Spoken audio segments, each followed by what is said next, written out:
The Flannan Isles are a small group of islands in the outer Hebrides, a lonely and windswept place.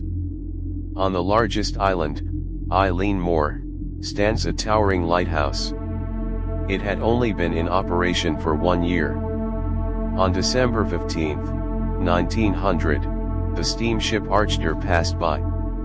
The lighthouse was supposed to guide ships with its beacon, but that night, it was dark, the light was off, something was wrong, but no one could reach the island. Storms were raging, and the sea refused to calm. 11 days later, a relief vessel called Hesperus finally reached the island. When the crew arrived, something felt immediately off. The flag was not flying, no one came to greet them. The entrance gate was shut. The kitchen table inside was set for a meal that had never been eaten. A chair was overturned. A clock had stopped ticking, but the men were gone. The investigation revealed something disturbing. 2 sets of oilskin coats were missing, but the third coat was still hanging on its hook.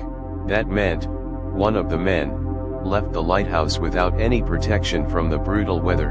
Why? The west landing showed signs of chaos. Ropes were scattered, iron railings were twisted, the tracks for hauling supplies were ripped from the rock.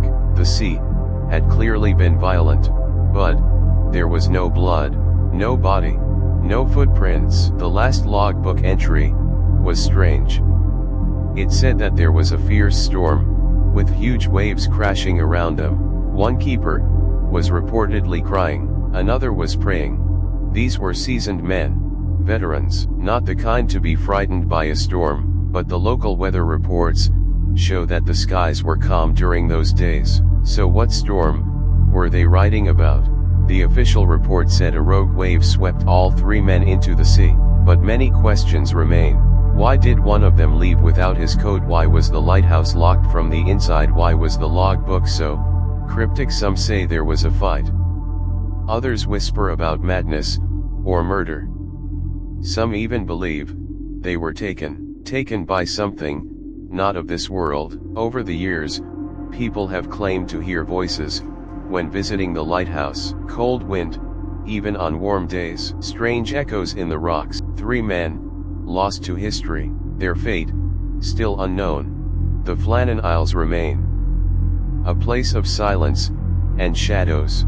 If you enjoyed this true horror mystery, subscribe for more, and ask yourself, what do you think happened on that island? Because the truth is still out there.